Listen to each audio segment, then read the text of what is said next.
Halo teman-teman semua, selamat datang di video edukasi kita. Hari ini kita bakal bahas sesuatu yang penting banget nih, yaitu interaksi obat melalui interaksi kimia atau fisik langsung. Tenang aja, meskipun kedengaran serius, kita bakal kupas tuntas dengan cara yang santai dan gampang dipahami. Yuk langsung aja. Apa itu interaksi kimia atau fisik? Pernah dengar kalau nggak semua obat bisa dicampur? Nah, ini yang disebut interaksi kimia atau fisik langsung. Intinya, kalau dua atau lebih obat dicampur sebelum diberikan ke pasien, misalnya diinfus atau suntikan, bisa terjadi perubahan fisik atau kimia yang bikin obat nggak efektif, atau bahkan berbahaya. Biasanya, interaksi ini terjadi di luar tubuh pasien, misalnya di kantong infus atau vial obat. Tapi efeknya tetap bisa berbahaya kalau nggak diperhatikan. Makanya tenaga medis wajib paham soal ini. Nah, sekarang kita masuk pada penjelasan jenis-jenis interaksi. Ada 3 jenis utama interaksi kimia atau fisik langsung. Simak baik-baik ya. Pertama, presipitasi atau pengendapan. Ini kayak pas kamu bikin teh susu, terus susunya menggumpal karena tehnya terlalu asam. Dalam dunia medis, ini bisa terjadi kalau tiopental dicampur dengan suksametonium. Langsung ada endapan.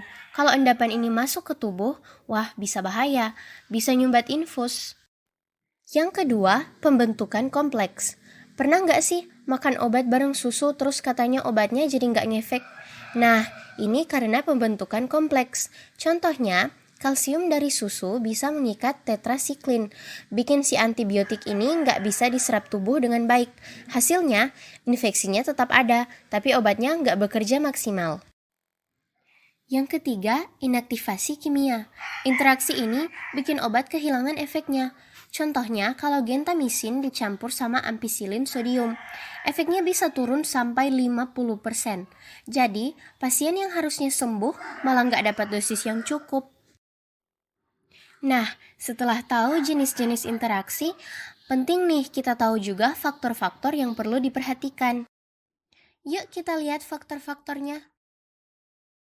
Faktor-faktor yang memengaruhi interaksi. Pertama, durasi pencampuran. Makin lama obat dicampur sebelum dikasih ke pasien, makin besar risiko interaksinya. Misalnya, ampicillin dalam infus bisa mulai nggak stabil setelah 4 jam. Yang kedua, pH campuran.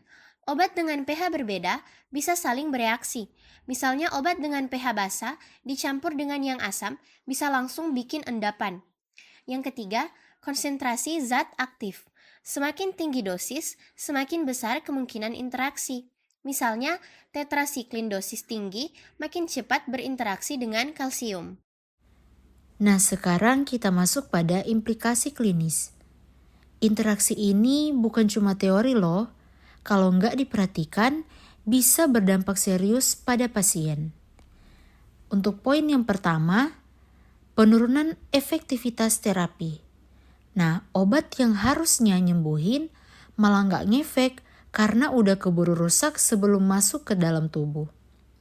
Dan untuk poin yang kedua, risiko toksisitas.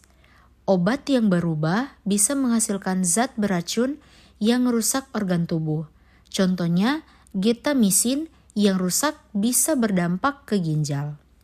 Dan poin yang ketiga, gangguan administrasi obat.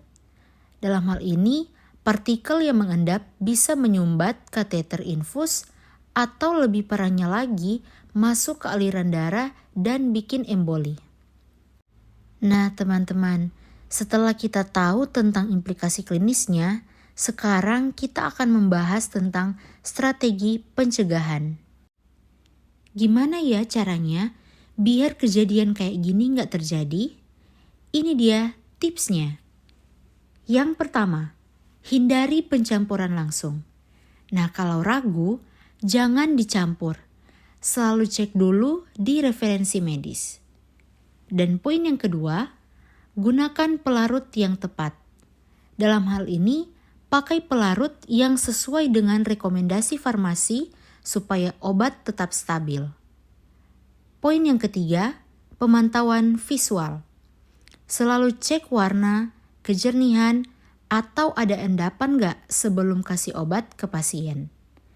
Dan yang keempat, konsultasi dengan ahli. Gunakan sumber terpercaya seperti Trisel Handbook buat cek kompatibilitas dari obat tersebut. Selanjutnya kita masuk ke studi kasus nih.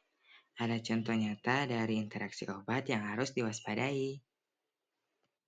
Kita masuk kepada kasus yang pertama. Seorang pasien menerima ampicillin dalam infus lebih dari 6 jam. Hasilnya, efektivitasnya turun 30% karena presipitasi. Selanjutnya, kita masuk ke kasus yang kedua. Neonatus dikasih kombinasi getamicin dan ampicillin, tapi malah gagal terapi karena getamicinnya udah terurai sebelum bekerja. Nah, itu dia penjelasan tentang interaksi obat yang bisa terjadi sebelum masuk ke tubuh.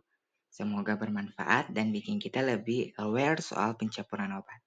Nah, jangan lupa like, subscribe, and share ke teman-teman supaya lebih banyak yang paham.